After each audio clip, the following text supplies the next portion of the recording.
The Dragon cargo ship that is launching today is carrying a variety of supplies for the station and its crew members, including several new experiments, some of which are designed to learn more about how plants grow in weightlessness. One of them is known by the acronym CARA, C-A-R-A, and the principal investigator, Dr. Annalisa Paul of the University of Florida, is on the phone with me this morning to talk about that. So it's an exciting day today because we've got this cargo craft that's going up, and we know we've got several lots of supplies and several experiments. One of those experiments I wanted to talk to you about is CARA. We said this is an acronym. Can you tell us what CARA stands for and generally what you are trying to find out in this investigation?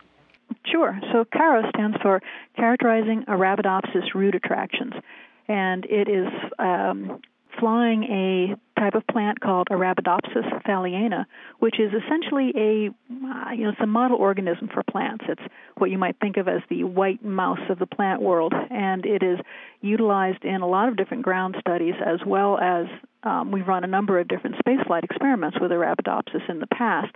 What we're trying to find out with this particular experiment is some of the nuances that plants use to sense their environment as they grow without the cues that you normally have in place. And so on the ground, of course, you've got gravity, which roots grow towards gravity, and shoots, the leaf part, grows away from gravity. And the other major cue for growing on the ground is, of course, light.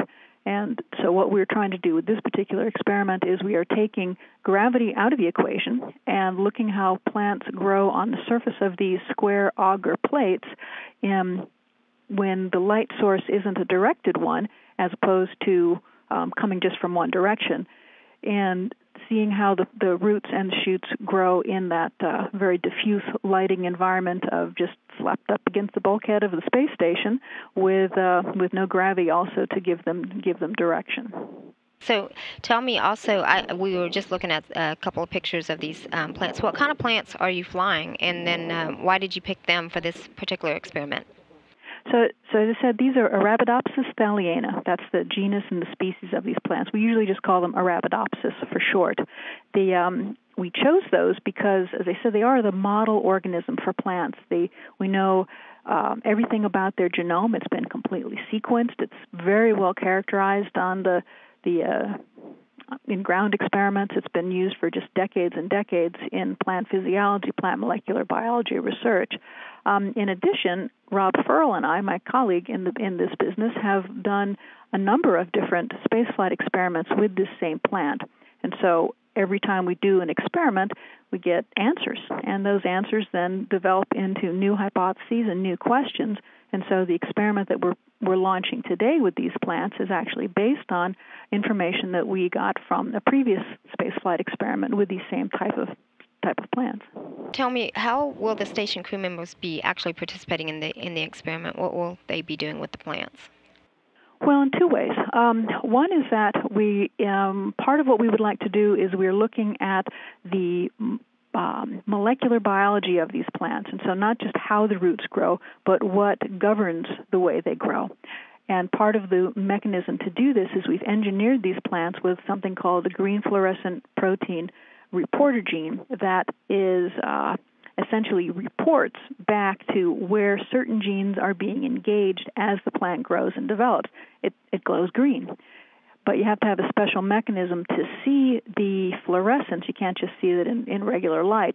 And so one of the things that we can do is use a device called the LMM for light microscopy module that's on station. It's essentially a very sophisticated fluorescent microscope that is run by a Glenn Research Center. And so what the astronaut will do is they'll take one of the plates, and there's a number of plates that are being flown, but they'll take one of the specific plates that has some of these engineered plants on it and put it on the light microscopy module apparatus.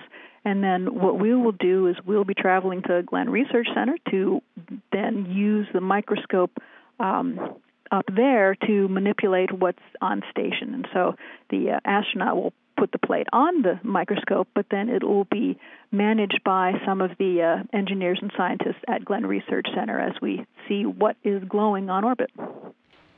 Thank you so much for talking with me today, Dr. Paul. Oh, you're welcome.